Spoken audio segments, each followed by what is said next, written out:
Hello everybody, I am back with another video doing episode 3 of my Garage Sale Chronicles. Unfortunately, this will probably be my last episode of the summer just because I'm heading back to school here, actually at the end of the week, which is very exciting. But I have quite the tale to tell you guys today. I didn't actually get this at a garage sale, but I very well could have, okay? So, one of my fondest memories growing up was going over to my uncle's house and watching him play the N64. That was actually the first time I was exposed to the system, and also the first time I was really exposed to some of those AAA titles, if you will, those ones that really just revolutionized video games, like the Ocarina of Time, GoldenEye. Really, the 3 games I remember watching him play were The Legend of Zelda Ocarina of Time, which I'll get into later, GoldenEye, and Star Wars Shadows of the Empire. Those were the 3 games that I just remember just sitting, I was probably 6, maybe 7 at the time, just watching him play these games and was just so mesmerized. And more than not, I was not even playing, I was just watching him. Well, years go by, and in the back of my mind, I've always been thinking, like, man, maybe I should ask him if he still has his N64, and if he'd be willing to sell it to me. Well, lo and behold, last week, I randomly out of the blue shoot my aunt a message on Facebook, and I'm like, hey, Aunt Chris, I don't know if you guys still remember this, but, I'm really into video games, and I have my own YouTube channel and everything, and I've really been seeking out a few particular N64 games, and I was wondering if you guys still had yours and if you'd be willing to sell it to me. So, not even 24 hours later, I get a text from a number I don't even recognize. It was my uncle, and he says, hey Rusty, I got everything boxed up, dusted everything off, come over and pick it up tomorrow, the N64 is yours, free of charge. And I was like, oh my gosh, this is amazing, because, I don't have the original copies of my N64 titles, but I basically look at these as my own original copies because these were the first times I was exposed to some of these games. So I went over and they opened up the door and I walked in the house and I just see all of this stuff just stacked there. And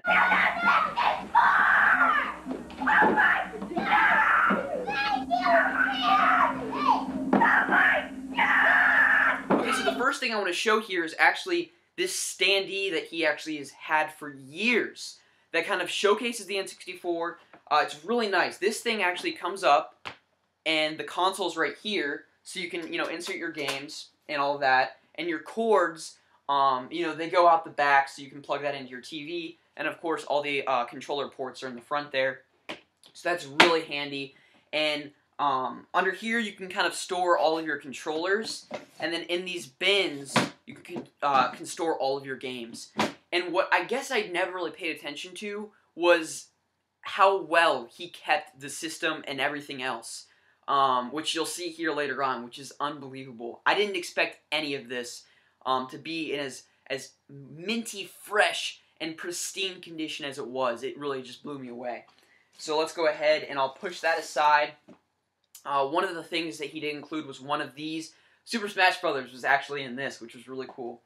And then we also have a memory card in this, legitimate case here, which I've never seen that before. If you open it up, it looks as if it almost stores 3 memory cards, but there was only 1 in it. So you see that. See, it has like 3 spots, which is kind of strange. But there was 1 memory card in there. He had 3 controllers, so we have 2 gray controllers here, both with rumble packs on the back, and the joysticks and the buttons and everything, really, really nice condition. Nothing's like sticky, there's no gunk or anything on the buttons, which is really nice. And then, of course, nothing is complete without your Super Pad 64, one of those nice little third-party controllers. The joystick on this, of course, isn't as good as the first-party controllers. Neither are the buttons, but, nonetheless, it doesn't really matter because these ones are always fun to just give to that friend that you don't really like very much when you're playing GoldenEye, so that they're the ones that screw up. Yeah, that's always good fun. What else do I want to get into next? I guess I'll show this as I was saying, a lot of this stuff was in unbelievable condition. And he had a box still for one of the controllers, which I couldn't believe. Pretty messed up on the side. I don't care. Like, I would never actively seek out the boxes for a controller, or even the system, you know, at this point, because I don't care really anymore. You know, it's just like, I just want to play the games, and that's the bottom line. And, as you'll see here, he had the box for the vast majority of his games, all of the manuals and inserts and everything. I mean, this is like legitimately, like, he just bought this from the store back in like '98 and then, you know, put it in a time machine and it's here today. Like, it is unreal how well kept these games were. So I'm going to keep going here. We have the actual console box, which just blew my mind. I could not believe that he actually had the original console, the styrofoam, all the original inserts and everything, the Nintendo Power, you know, mail-ins, all of that is in here. It's crazy. And I love, love, love, love some of the box art, or screenshots on the back of these boxes, because it always showcased some of the games that came out at launch or soon after launch. So on the back you have Shadows of the Empire, Mario 64, Killer Instinct Gold, Pilot Wing 64, and there's one up here, I can't tell what it is. Looks like Cruis'n USA probably. I can't tell. But yeah. Look at Mario down there and all of his little clay figure goodness. So awesome. So that's pretty sweet. I showed the controllers and everything. I'll get into the games now. So yeah, let's check out the games. Alright, so let's get into the games now. What I thought was really cool is that stacked on all the games was this little EB Games bag. And, of course, they were GameStop back in the day. And I believe before that they were FuncoLand, which I can't recall. But EB Games I do remember.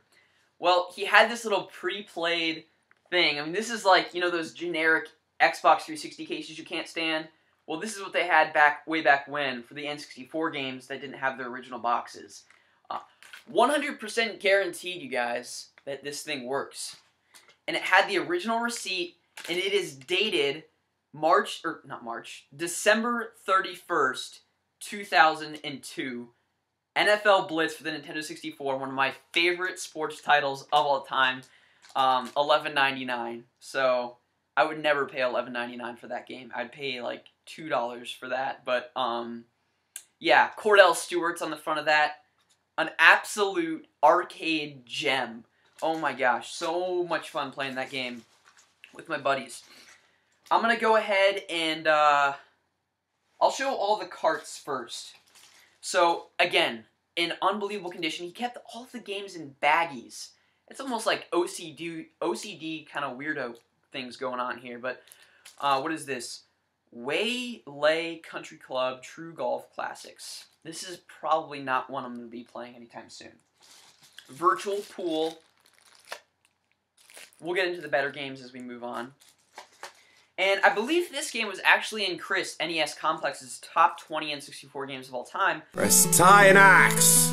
I myself have never played it, and that is the new Tetris. I don't really know what's new about it, but perhaps there's some new modes and interesting things like that. So that's cool. An actually pretty decent platformer, Toy Story 2. I remember playing this on the PlayStation 1, and I also had it on my Game Boy Color, I believe. I think it was a black cartridge, if I remember correctly. But this was actually a pretty fun, you know, like collectathon 3D platformer. You know, those were in great abundance on the N64 days. But it was pretty decent. I'm sure the graphics do not hold up very well today, but that remains to be seen. NFL Blitz, again, with Cordell Stewart in the front. How awesome is that? This was just great arcade fun with my buddies.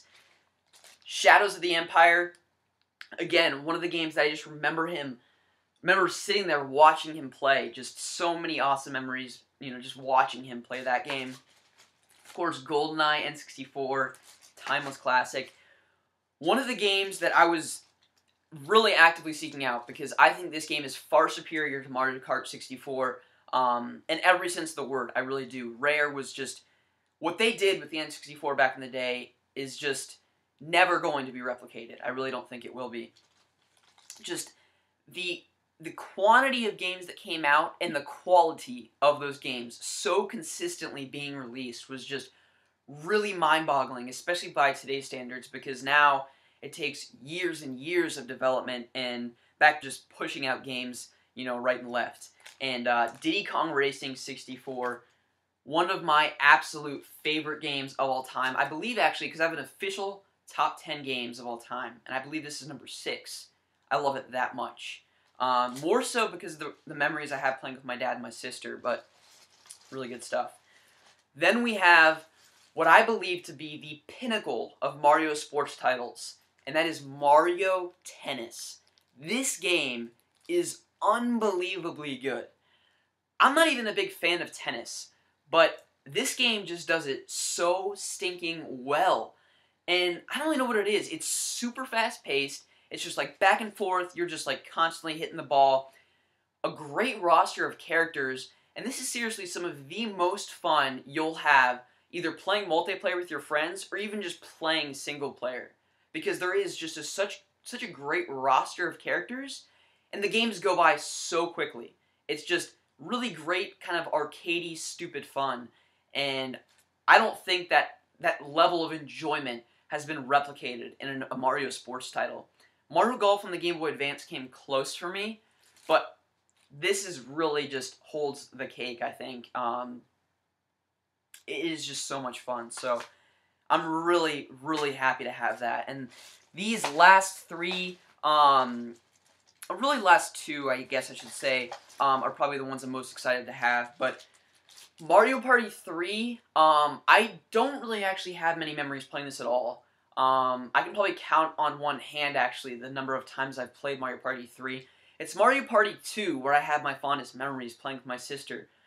That game is so dang fun, man. Some of the mini games are just so great. Like, I remember Bumper Balls, Hot Rope Jump, Totem per Pound when you were on that, you were like in a desert area and you had to like jump, you know, flip, and yeah, you know what I'm talking about. Day at the Races was another really good one. I don't know, just so many memories playing that game. Yeah, timeless. But Mario Party 3, I don't remember so much, but I do remember, I think Waluigi is actually a playable character in this, so that's a plus, right? Okay, the last two games, awesome stuff here. We have Super Smash Brothers. You cannot go wrong. Link was my guy back in that game. So good. And the Hyrule Temple, my goodness. The level in the N64 version is so stinking good. Yeah, awesome stuff. And then the Ocarina of Time. So awesome. Because, see, I remember watching him play this game, and I remember watching him play up to the point where you're an adult Link, and I just remember he was completely stuck. I don't remember where in the game, which temple he was at, or which dungeon, I mean. But what I do remember is he eventually gave the controller to me and was like, Rusty, I can't figure out what to do. You know, if you can, go ahead. And I was like 7 at the time, so I had no idea. And so I just remember, you know, him walking away and just allowing me to play.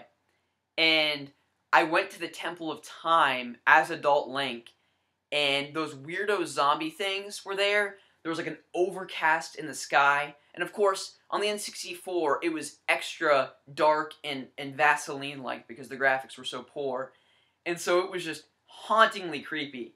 And those weirdo things would like grab you, and they'd just make all these weirdo noises. It was like watching an episode of X-Files or something. It just creeped the heck out of me. Turned it off. I was like, dude, not doing this. And that was my extent of playing the Ocarina of Time. So yeah, I don't think I actually played it again until I got my 3DS. But up until that point, you know, I watched him play through the whole game, so I have unbelievable memories just, you know, watching him. So that is really cool stuff, but I'm not done yet, which is crazy to think about. We have the boxes to most of those games. So let's go ahead and I'll show you those. And the manuals, I'm just going to go ahead and show you. They're all here. All of them. And what's really interesting is that he also had the manual for Episode 1 Racer, Star Wars Episode 1 Racer. What else here? Super Mario 64, and Yoshi's Story is around here as well. So I sent him a text. He does have those games complete in the box, but unfortunately the carts aren't here, which is no big deal. I don't even care. Even if I don't end up getting those games and he can't find them, I really could not care less, because I actually have Yoshi's Story and Mario 64 on my Wii Virtual Console, so it's really not a big deal. I really was not expecting to ever really get any of these games in the box. If I could just get the carts or even just Wii points cards to get on my Wii Virtual Console, I would have been more than pleased. Right now I'm just ecstatic. I can't even contain my excitement. So let's go ahead and I'll show you guys. Alright, again, so these are all of the boxes for those games. We have GoldenEye on the N64. Again, these boxes are like brand new. It is insane. The new Tetris, which the game actually looks really, really nice. Very colorful looking. So, and it looks like you can play multiplayer too, up to four people playing. That'd be just absolute chaos. I'm sure that'd be a lot of fun. Toy Story 2, look at Buzz Lightyear looking like a boss on the front of that. And Woody on the back. Good stuff there. I'll save that one. I'll save that one. We have Star Wars Episode 1 Racer. We do have the box here, but unfortunately, like I said, the cart he didn't have. But I have it, so it's not a big deal. Star Wars Shadow Empire. Really good stuff. Again, the pinnacle of Mario sports titles. Mario Tennis in the box. I just can't believe this. This is so awesome. I was just, so cool. My favorite racing game on the N64, and far superior to Mario Kart 64. Many people may disagree, but I don't care. Diddy Kong Racing. Diddy Kong Racing! Yeah, best racing game on N64, so good. And then, the classic, the timeless Legend of Zelda game, the Ocarina of Time. Or the Ocarina, if you are a vintage video game geek. So good. So good. And I think I'll close it by showing this. This was like in the bottom bin, like a mound of dust on it. But still, after I dusted it off, it's pretty much in pristine condition. And that is the Nintendo Power Prima Strategy Guide for the Ocarina of Time. Which, if he had this, I don't know why he couldn't figure out what to do. But, oh, what's this? Oh, look at this. What are these, like? Looks like these might be the Ocarina, how to play the songs. That's awesome. Those are original sketches, guys. Original sketches. Anyways, guys, thank you for watching. I'm still, like, overflowing with excitement and nostalgia just because these are the original titles that I watched him play way back when I was growing up.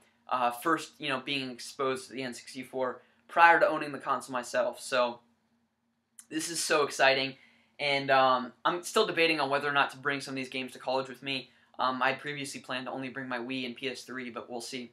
So, thank you guys for watching. If you have any questions, shoot me a comment in the section below. Let me know what you think, and again, thank you guys for watching.